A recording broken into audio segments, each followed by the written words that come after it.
My sister pushed a breadbasket toward my son and said, "We didn't order for him." Her voice was calm, like humiliation was just part of the menu. My dad chuckled. "You should have packed him something." Their kids were eating $100 steaks while mine stared at cold bread. I smiled, said one word, noted, and every head at that table turned. They thought that was the end of it. It wasn't.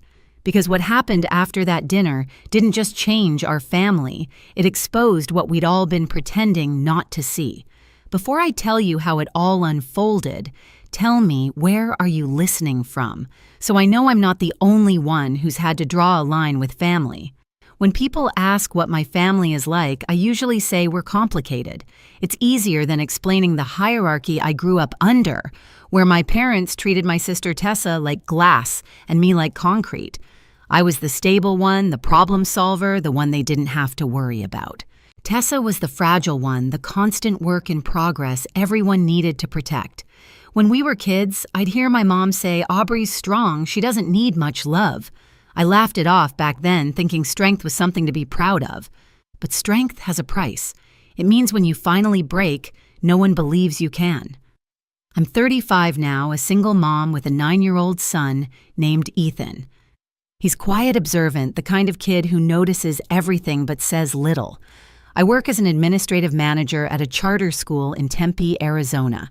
My days are made of emails, lesson schedules, and PTO meetings, nothing glamorous, but it pays the bills and keeps us safe. My parents live 30 minutes away in Phoenix in the same house I grew up in. The wallpaper hasn't changed since the 90s, and neither have they. My dad still believes discipline is love, and my mom still believes silence keeps peace. I used to visit every Sunday until the emotional math stopped adding up. The small talk, the sideways comments, the subtle digs that left me drained for days. Tessa. She's the golden child who never seems to run out of second chances. She's gone from job to job, boyfriend to boyfriend, always starting over. My parents call her brave for trying new things. When I pay her rent or pick up her kids from school, they call me responsible. It's funny how the same act can mean charity for one and duty for another. So when my parents invited me to their 45th anniversary dinner, I wanted to believe it was a truce. My mom's text said, "Just family, nothing fancy." I offered to book the restaurant, a nice steakhouse in Scottsdale with soft lighting and private rooms. I even found a company to restore their wedding photo from 1978, framed it beautifully. I thought maybe for one night we could all sit at the same table and remember we were on the same side. I didn't realize I was walking straight into a script I'd been cast in since childhood, the one where love had conditions and respect had limits. The night of the dinner, Ethan and I arrived 5 minutes early. He was wearing the little navy blazer I'd ironed that morning, his hair combed just the way he liked it, neat, but not babyish. He gripped my hand as we walked through the heavy glass doors of the steakhouse. I remember the smell of seared meat, the low jazz music, the clink of silverware. It was warm, expensive, almost too polished to feel real. Tessa and her family were already there. Her husband, Doug, had a drink in hand. Their boys were sprawled across the booth, loud and glowing from their tablet screens. Tessa turned, smiled just enough to be polite, and said, "Oh, hey, you made it." She didn't stand up. My mom offered a distracted hug. My dad didn't move at all. No one looked at the gift bag I was holding, the restored wedding photo I'd spent weeks arranging. It sat beside me like an afterthought. I helped Ethan unfold his napkin, pointed at the menu, and whispered, "You can get anything you want." He smiled at the chicken tenders. Simple, safe, something a kid could love. I was just about to wave down the waiter when Tessa leaned over, sliding the breadbasket toward Ethan. "We didn't order for your son," she said. "Mom thought he's a picky eater anyway." For a second, I thought I'd misheard her. Then my dad added, casual as ever, "You should have packed him something." It wasn't just what they said, it was how easy it sounded. The tone of people so used to dismissing you that they don't even notice anymore. I looked at my mother. She stared into her glass of water like there was something important floating inside. No one else spoke.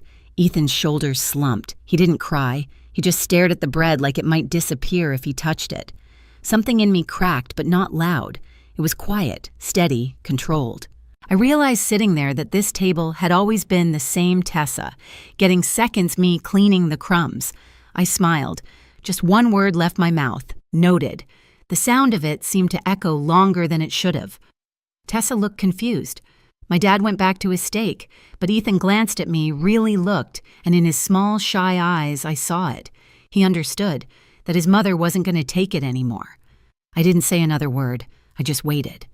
Waited for the moment to make good on that promise. The waiter came back a few minutes later, his notepad ready, smile polite. "Are we all set to order?" he asked. The air at that table felt heavier than the lighting. I could hear Ethan's quiet breathing beside me. My dad was still cutting his steak, pretending nothing had happened. My mom was scrolling through her phone, and Tessa was whispering something to Doug, probably about me. I stood up. The chair scraped against the floor loud enough that every conversation in the private room stopped. Actually, I said calm and steady, cancel any orders that haven't gone to the kitchen yet, and put everything that's already on the way on my father's tab. It's his anniversary after all. You could hear a pin drop. The waiter froze. Tessa's jaw fell open. My dad finally looked up, fork in midair. "And for my son," I continued, "he'll have the ribeye. Medium rare. With truffle fries and a Coke. Make it quick, please." The waiter nodded, eyes wide, and disappeared. Ethan looked at me like he wasn't sure if he should smile.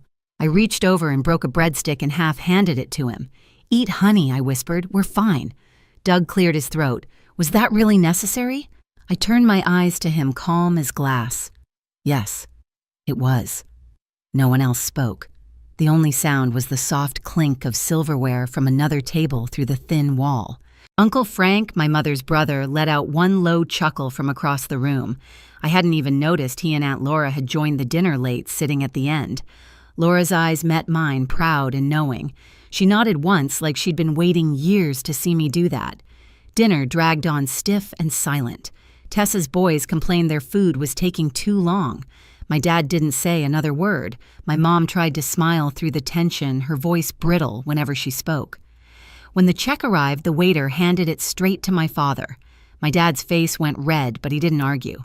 As we stood to leave, I reached into the gift bag and pulled out the framed wedding photo I'd restored. It was beautiful sepia tones. Edges smoothed the two of them, smiling like the world was just beginning. I placed it gently on the table. "Happy anniversary," I said softly. Then I took Ethan's hand and walked out. We passed the host stand, the bar, the soft jazz still playing like nothing had happened. Outside, the night air hit cold against my skin. Ethan squeezed my hand. "Mom!" "Yeah." He looked up, small and serious. "You weren't scared." I smiled. "No, baby." I was done. By the time I tucked Ethan into bed that night, my phone was already lighting up calls from Mom, missed FaceTimes from Tessa, one long voicemail from Dad. I didn't listen to any of them. I knew exactly what they'd say. "You embarrassed us. You made a scene. You ruined our dinner." For once, I didn't care. I poured a glass of water, sat on the couch, and let the quiet sink in. The house felt still safe. No one talking over me. No one telling me what I should have done differently.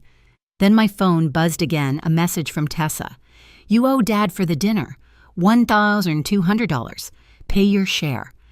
I stared at it for a long minute, then typed back one word, noted. I didn't hit send. I didn't need to. The next morning, there was a knock on my door. I opened it to see my parents and Tessa standing on the porch. They didn't call first.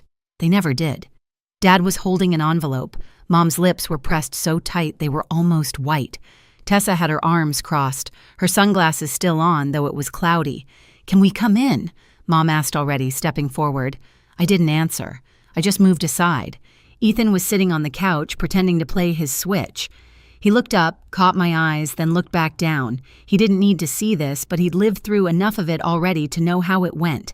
Dad placed the envelope on the kitchen counter with a soft thud.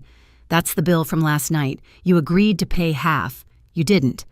I leaned against the counter, calm. "Actually, I didn't agree to that. I offered to host, and you turned it into a public shaming. That was your tab." "You embarrassed the entire family," Mom said, her voice shaking.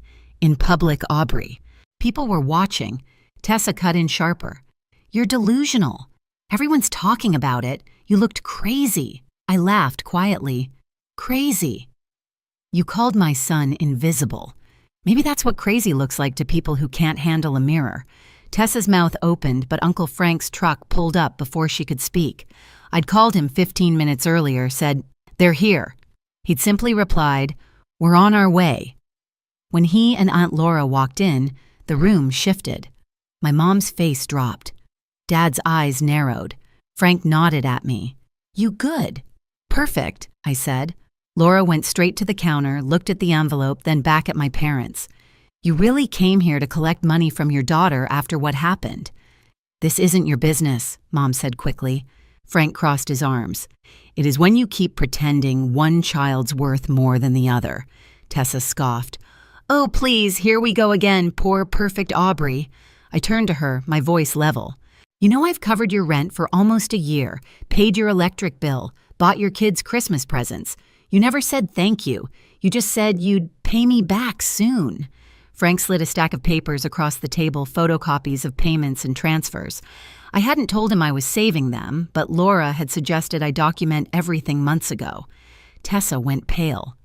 "You kept records. I keep receipts," I said, "for people who forget how much they take." Mom's hand shot up, trembling. "Enough. This is private family business." Laura cut in, her tone calm but firm, "then start acting like a family."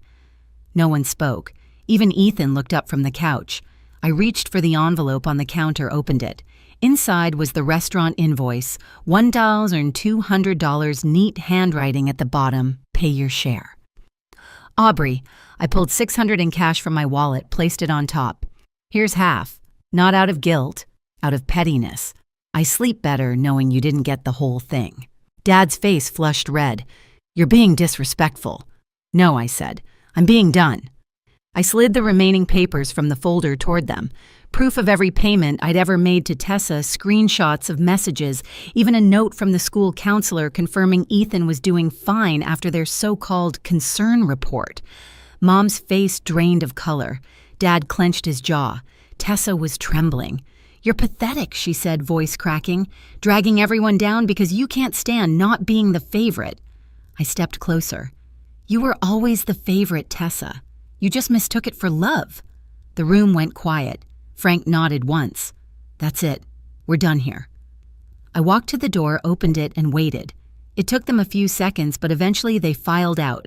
My dad first muttering something under his breath. My mom next, eyes wet. Tessa last glaring. When the door closed, I locked it and leaned my forehead against the wood. For a moment, I just stood there breathing. Then my phone buzzed again. A voicemail from an unknown number.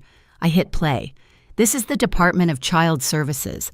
We received an anonymous report about your son, Ethan. We'd like to schedule a home visit." I froze.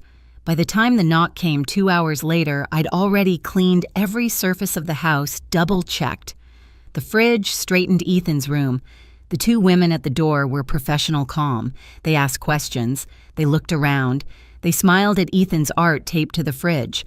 One of them said quietly before leaving, "We can tell this was a misunderstanding. You'd be surprised how often family does this." I wasn't surprised. Not anymore. That night, I gathered everything, copies of payments, messages, photos, and one letter I'd found months ago in a box in the garage. My mother's handwriting dated 35 years back. I don't think I'll ever bond with this second child.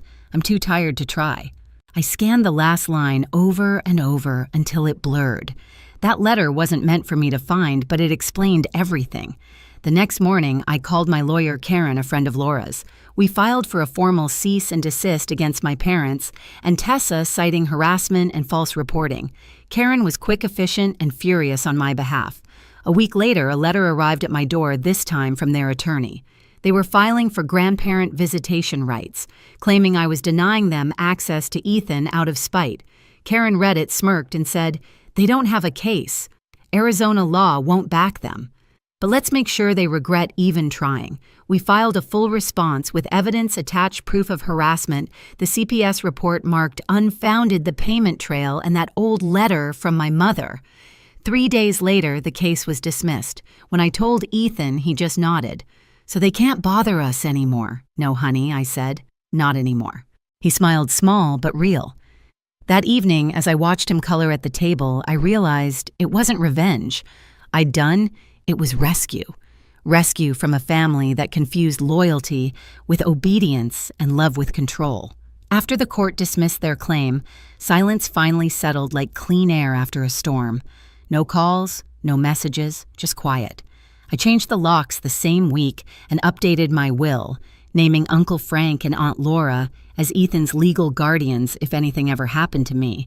It felt strange freeing like cutting a rope that had been digging into my wrists for years.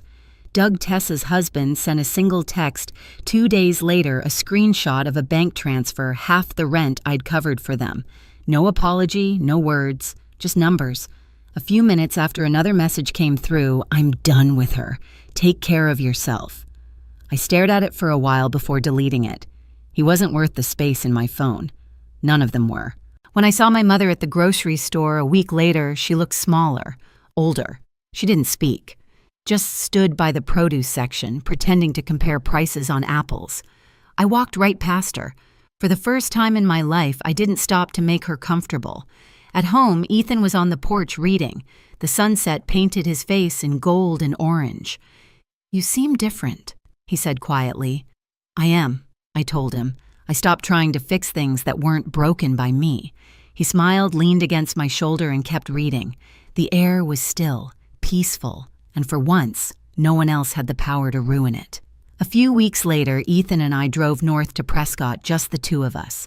We set up a small camp by the lake, roasted marshmallows, and watched the fire crackle against the night. The stars looked endless, untouched by everything we'd left behind. Ethan turned to me, his voice soft. "You seem lighter, Mom." I smiled, watching the flames dance in his eyes. That's what freedom feels like. For the first time in years, I wasn't angry. I wasn't sad. I was just free.